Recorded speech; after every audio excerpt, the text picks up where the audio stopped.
For this video is gonna be about the game a Control. So a Control, which came out around 2019, right? Like a third-person shooter action game, mixing like with a paranormal activities, and yeah. So a Control, basically though, like in this game, you get the power of a telekinesis, flight, right? Super durability, and Control though. I'm not entirely sure like how the powers work. Like I know how they work, but the origins are like the power. This is kind of like a paranormal game, so lots of weird lore, lots of weird story points in it. But a Control though is a very fun game if you like that third-person shooter action type game. First off, like once you get a telekinesis ability, so you can literally throw any debris at like an enemy or any object. You're in like this kind of like a facility, office building, right? Like a CIA a facility, and you can literally throw anything like at an enemy, small enough to throw, right? Like some sort of chair or like some sort of table or like a piece of the wall. Control, so a telekinesis, basically, a telekinesis, some of the enemies, they're kind of like ghosts or whatever, like these paranormal ghosts. I'm not entirely sure, what they are. They're called Hiss in the game, Hiss, Hiss. But yeah, literally throwing things at enemies as more so meant to take down shields. They're gonna have shields, right? And yeah, but throwing stuff though, like it's good for like when you're reloading. You have infinite ammo, but the reload animation is kind of slow. You kind of reload slow. So meanwhile you're reloading, I can use a telekinesis, throw something like at some sort of enemy, and that's going to do damage to them. And yeah, but yeah, a telekinesis ability that is very fun. Also too as well, a shooter. It's kind of like a shooter as well. So you gain, for the most part, two to four pistols. Two to four pistols. One is more of like a semi-automatic, and the other one is more of like this pistol shotgun. And yeah, so like I most use the semi-automatic pistol. There's more bullets and like it's more accurate, longer range, right? But the shotgun pistol like is more for up close encounters. But like the overall shooting mechanical like in the game, right? You shoot very fast, right? But at the same time, you kind of run like out of bullets quickly. You're gonna run like out of bullets quickly, and the problem is the reload animation. So the slow reload animation, you will, not so much animation like this slow reload bar, and yeah, it takes a little while to reload in the game. But a Control, so basically, a paranormal type events have been going on in this facility. At the staff, most of the staff and security has been compromised by this, I don't know, this a paranormal virus or like this entity or whatever. And yeah, and basically though, they kind of like ghosts in a way. They kind of like ghosts, but they're like a physical, they have like a physical body, right? So they basically possess people, and they're, literally trying to kill you. And yeah, so Control various types of enemies. You have flying enemies, you have armored enemies, you have grenade launcher enemies. They're basically like soldiers, but they've been possessed. They've been possessed. Kind of like if you play Metal Gear Solid 5, and you remember, I can't remember what they're called, skulls or whatever they're called, or if you play Death Stranding and it's the, what do you call them again? BTs. That's kind of like that, but this is a little different. These ones though, they've been possessed, and they're basically the staff has been taken over. So the security staff, most of them, right, they're still living humans like in the game you can talk to, but they've been taken over. So yeah, all sorts of enemies, right? Some of the enemies are very smart, so if you throw something at them, they'll dodge it, or if you shoot them, they'll dodge it, right? Most of the enemies later on will have shields. Shields really make it annoying, especially the armored enemies, because they take a while to take down, and they're very annoying. They are very annoying. Enemies will also throw stuff at you. So enemies will tear down, there's one enemy where it'll literally strip down a debris, and then it will literally throw a rocket launcher at you. And this does high damage. There are very high damage enemies in the game, right? So you got to be very careful playing the game, right? We'll also have enemies that will come close to you and explode. These enemies are, man, they're annoying though, but because they have no projectile, they're easier to deal with. You have the regular foot soldiers, right? They just have regular guns. Some of them will have shields, and yeah. But you have like this meter. Now the meter is more so like your powers. You get the melee telekinesis, and a telekinesis push does a lot of damage. I will do damage, right? As long as the meter is filled, and no, as long as the meter like is not empty, you can use those abilities, right? And the abilities, the telekinesis throw, like is very useful, and yeah. Now the game is gonna have mods as well, like on weapons. I'm not entirely sure like how the mods work in the game. Like mods are more so like attachments or buffs, like for the character, I think, and they make your character stronger, and weapons more efficient, and yeah. With a controller as well, there's also like a character upgrades, upgrading health, upgrading the energy meter, a levitation. You can even mind control enemies, upgrading that as well.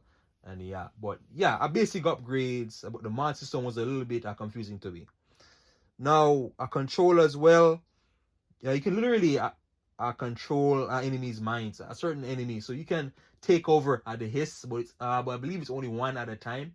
You can take over their minds, so they literally fight other hiss. Similar to in Destroy All Humans, when you mind control somebody, like some sort of soldier or like a cop, they'll defend you basically just like that, right? But they have to be low health in this game.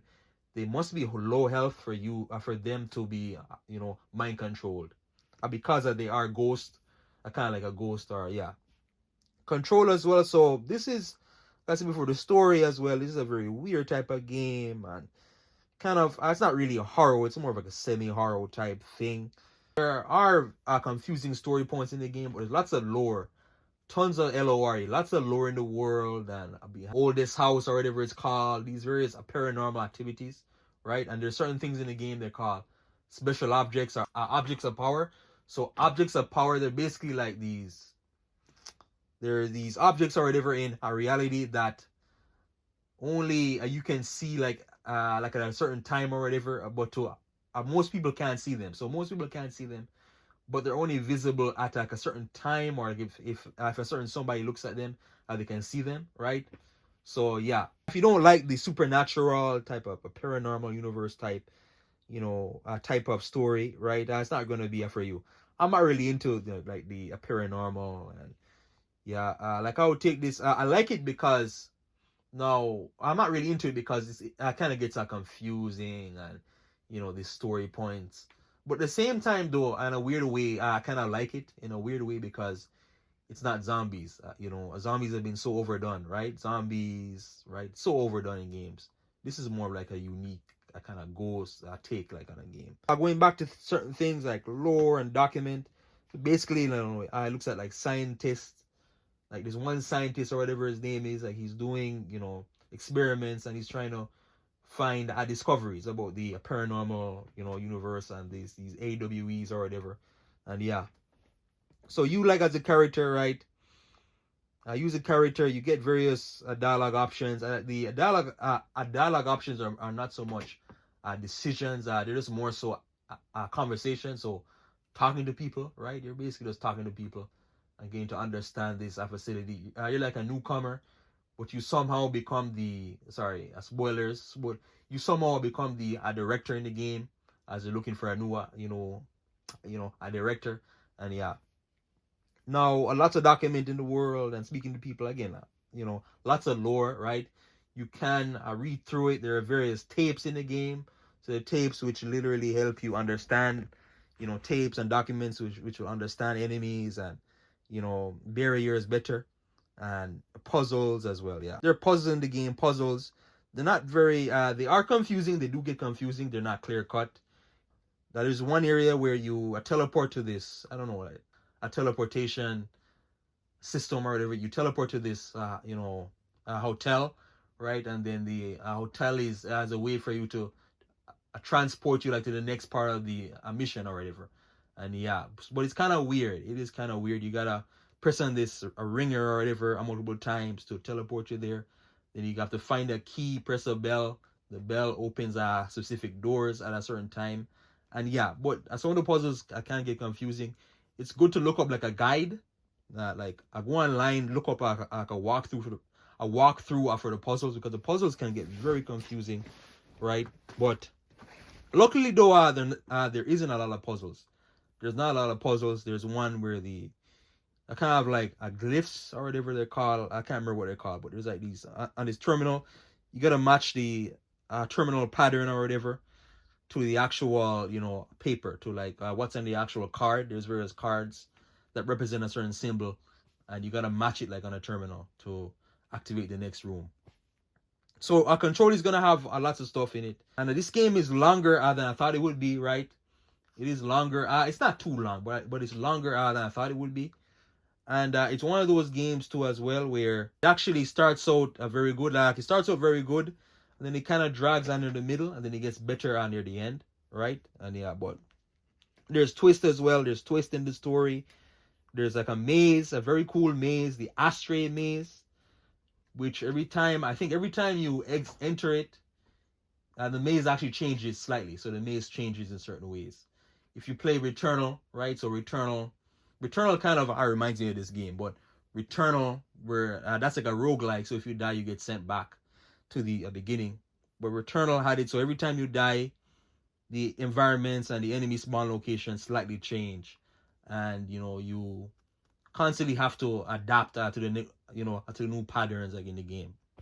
Control also there's various checkpoints or save point system. So the checkpoint system in this game is kind of weird because you don't respawn exactly like at the checkpoint.